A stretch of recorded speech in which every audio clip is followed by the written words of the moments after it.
teatro é preciso ter otimismo, né?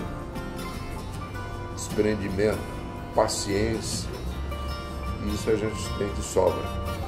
Então a gente criou a Comédia Cearense com o objetivo, inicialmente, de valorizar o autor cearense. Eu comecei a fazer teatro em 1952. Nós criamos um grupo, foi o Teatro Experimental de Arte. Era um grupo muito organizado, um grupo que fazia um espetáculo todo mês, porque éramos 4 diretores. Enquanto 3 estavam preparando, um estava pronto. Então, sempre que você estreava uma peça, já tinha outra pronta, que era eu, o Marcos Miranda, o B de Paiva e o Hugo Bianchi. Para fazer teatro, em 52, só existiam 2 grupos. Teatro Escola do Ceará e o Teatro Experimental de Arte. A gente chama o Teatro Rio, que a dona Nadia era da alta sociedade, ela, a Maristé Gentil, né, eram de pessoas de alto poder. Da elite que fazia, eu acho, e teatro o nosso diletantismo. era o Teatro Experimental, que era o teatro pobre, né? Só que eu era locutor, quer dizer, então as pessoas, né, eram simples, não havia nenhuma pessoa rica participando do grupo. Mas esses 2 grupos, que foram inclusive criados já por uma vamos dizer assim, a presença do Pascoal Carlos Magno. Ele viajou o Brasil com um grupo de teatro de estudantes. Então, e cada cidade que ele apresentou, estimulou a criação de grupos. Então aqui, quando o grupo de teatro estudante, que vinha Sérgio Cardoso, a Delícia, eram os atores que depois ficaram famosos, mas na época eles não eram famosos, né? Normalmente eles participavam do Tablado, que é um grupo muito antigo, e estimulou isso. Então, o Teatro Escola e o Teatro Experimental também estimularam, né, a criação de outros grupos. Hoje são incontáveis os grupos e os cursos. Eu, por exemplo, durante o decorrer da minha participação no teatro, eu nunca vi tanto curso formando atores, né?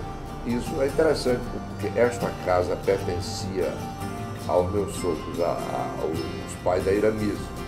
Quando eles faleceram, em vez de alugar, a gente resolveu transformar isso aqui em uma espécie de museu da comédia cearense, porque a gente tem muito material. Com o decorrer dos anos, você fica sem condições de guardar. Muita fotografia, tudo isso era nos apartamentos, já não cabia mais. Então a gente aproveitou e instalou aqui a Casa da Comédia Cearense, que tem não só o objetivo de mostrar o nosso acervo, mas também de divulgar a arte através de cursos de teatro, de dança, sempre gratuito, né? É difícil você encontrar assim, uma família com 4 gerações num espetáculo. Então eu acho que isso fortalece. O grupo tem que ter muita união, tem que ter muito desprendimento, né? E vontade de realizar. Porque se você, por exemplo, for esperar pelo apoio governamental, você jamais vai manter um grupo vivo.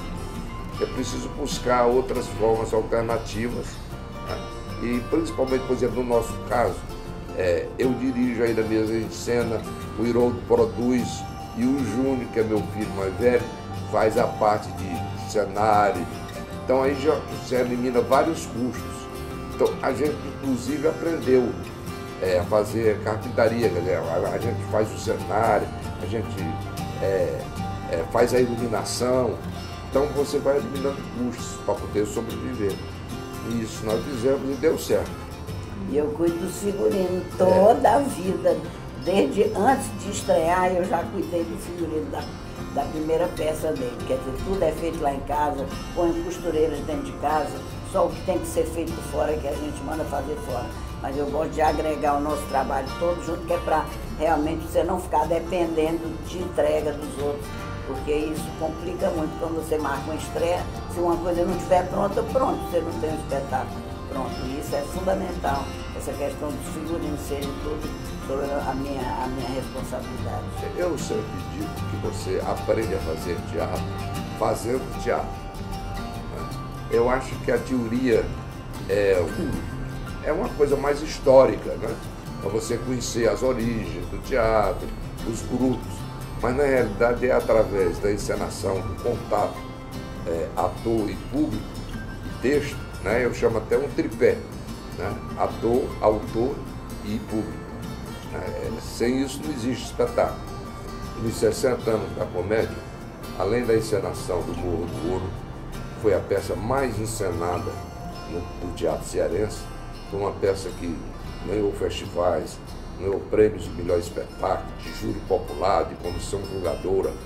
Um espetáculo foi convidado, inclusive, para ir para a França, né, para o Festival de Nancy, que é um dos mais importantes do mundo, que a gente não pôde participar porque eram 37 passagens, e isso realmente aqui no Ceará não dá nem para você fazer uma campanha que era impossível realmente. Então o Morro do Ouro é um espetáculo que sempre foi muito bem recebido, não só pela crítica, mas também pelo público. É um espetáculo que tem sempre lotado toda a vida que foi apresentado. Ele foi apresentado no Rio, ele foi apresentado em São Paulo, ele foi apresentado em talvez mais de 50 municípios cearenses. Né? Agora isso faz bastante tempo. Então agora a gente achou que montar o Morro do Ouro era um registro importante de uma peça cearense que fez tanto sucesso. Nós achamos que é muito importante você montar os clássicos, né? Porque remete à mãe, ao pai que assistiram, que conheciam as histórias da Cinderela, do Chapeuzinho Vermelho, do Peter Pan, né? Agora, inclusive, nós estamos... Está em cartaz no Teatro Arena Aldeota, aos domingos. E é já com direção do nosso filho, do Hiroto.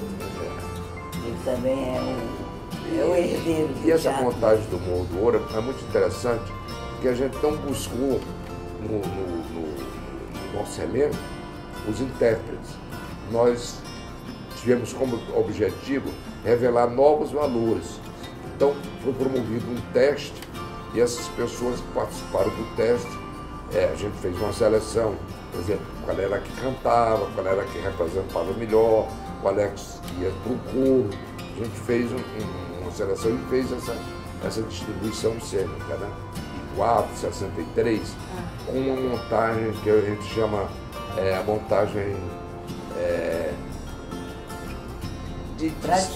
tradicional, cenarização, areia do palco. Então, em 1970, né, com a participação do Belchior e do Jorge Melo, a gente incluiu músicas. Né? Esse é um dos pontos saltos do espetáculo, porque, sem dúvida, o Belchior é reconhecido como um dos maiores letristas, né, da música popular brasileira. E o Bel fez essas músicas especialmente para a peça. Então, o Jorge, inclusive Jorge Melo, ele vai tentar gravar, porque são músicas que não são conhecidas do público, que foram feitas para a peça. Então o Jorge vai tentar gravar essas músicas para divulgar. E eu estou nessa versão nova, que eu ainda trabalho fazendo o mesmo personagem que eu fiz em 1963, que é a mulher do aleijado, que é o casal que vive pedindo esmola na esquina lá do Morro do Ouro. Então é atemporal, quer dizer, ela pode ser novinha, ela pode ser velha, ele é aleijado, ela continua casada ou vivendo ainda com esse aleijado. Não, na realidade, o espetáculo, o cenário é o próprio Teatro de Americana. O espetáculo começa no hall do teatro, né? E depois adentra a plateia, o palco, a gente usa as frisas, é um todo, né? Há uma integração entre o espetáculo e o teatro. O teatro serve de cenário para o Morro do Ouro. Eu sempre digo que eu caí na vida depois de casada, porque quando solteira, eu jovem era aluna da escola normal, só que eu sempre fui uma pessoa muito desinibida. eu tocava piano, tocava acordeon, declamava e faziam aquelas esquetes que a gente mesmo escrevia quando queria criticar alguma coisa. Então eu sempre usei o palco, sem saber que algum dia eu ia ser atriz ou profissional de teatro, nunca, né? Mas quando comecei a namorar com ele, eu acho que ele viu que eu tinha tendência para a coisa, né? Aí eu já comecei, quando ele fala que estreou com a Glice, é porque eu ainda não tinha autorização para trabalhar em teatro, porque eu era jovem, morava com meus pais e tudo, não podia ainda trabalhar. Quando ficávamos noivos, aí eu comecei a ensaiar com ele, fiz a minha primeira peça, acho que abril ou maio, e casamos em junho. Aí nunca mais parei. A presença do público. Acho que isso é importante, é o público continuar prestigiando o nosso trabalho, né? Isso é muito importante.